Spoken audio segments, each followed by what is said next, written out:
हमारे पास यहाँ छत से एक फौलाद की तार या स्टील वायर लटक रही है जिसका क्रॉस सेक्शनल एरिया है 5 मिलीमीटर स्क्वायर के बराबर।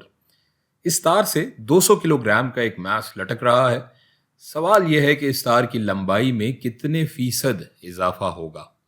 हमें फौलाद का या स्टील का यंग्स मॉड्यूलस भी दिया हुआ है जो कि बराबर है y is equals to 200 gigapascal के। हम जानते हैं कि स्ट्रेन बराबर होता है डेल्टा एल बटा एल के, और यही लंबाई में इजाफे का तनासुब भी होता है, इसकी डेफिनेशन, इसकी तारीफ के मुताबिक। लेकिन हमें डेल्टा एल और एल की कदर तो नहीं दी गई यहाँ पर।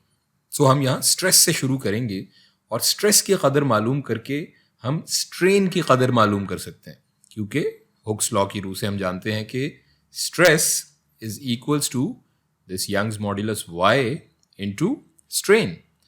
और स्ट्रेस हम जानते हैं बराबर होता है किसके? यस, एफ आर बटा ए, रिस्टोरिंग फोर्स पर यूनिट एरिया। अब यहां हमें एरिया तो दिया हुआ है लेकिन क़ुव्वत बहाली की कदर हमें नहीं मालूम। सो पहले हम इसे कैलकुलेट कर लेते हैं।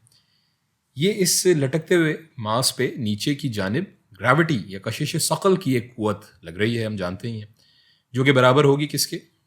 m इंटू जी के। बिल्कुल। सो यहाँ मास हमें m दिया हुआ है इसकी कदर, और g की कदर हम जानते हैं अप्रॉक्सीमेटली बराबर होती है 10 मीटर पर सेकेंड स्क्वायर के।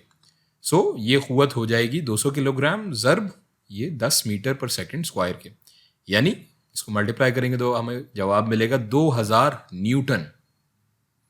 अब अगर हम देखें, चूंकि ये सिस्टम तवाजुन की हालत में है, इक्विलिब्रियम की हालत में है, और यहाँ कोई एक्सेलरेशन नहीं हो रही, तो इस क़ुव्वत को एक मुखालिफ समत की क़ुव्वत यकीनन बैलेंस कर रही होगी, और ये क़ुव्वत होगी हमारी क़ुव्वत बहाली जो ऊपर की समत में लग रही होगी, लेकिन इसका मैग्नीट्यूड यही होगा 2000 न्यूटन, जो कि इस फोर्स का है।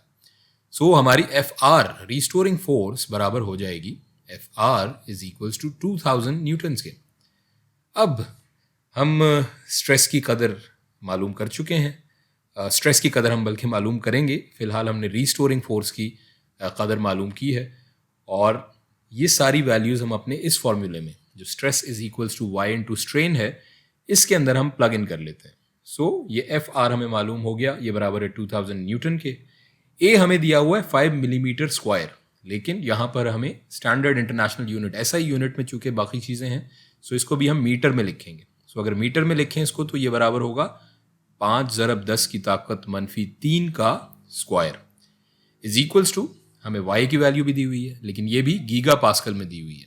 इसको अगर हम न्यूटन पर मीटर स्क्वायर में कन्वर्ट करके लिखें तो ये हो जाएगी 200 multiplied by 10 raise to the power 9 newton per metre square. और ये जो स्ट्रेन है इसको हम जाहिर करते हैं ग्रीक लेटर एप्सिलॉन से। सो मल्टीप्लाइड बाय ये स्ट्रेन एप्सिलॉन से हमने यहाँ पे जाहिर कर लिया। सो इस पूरी चीज़ को अब अगर हम कैलकुलेटर की मदद से सॉल्व करें तो हमारे पास स्ट्रेन का जवाब आ जाएगा, ये epsilon is equals to 2 into 10 raise to the power -3, 2 ज़रब 10 की ताकत मनफी 3। और इस कदर को अगर हम परसेंटेज में या फीसद में जाहिर करें तो हम लिख सकते हैं 0.2%, और यही हमारा जवाब है। इस तार की लंबाई में 0.2% इजाफा होगा।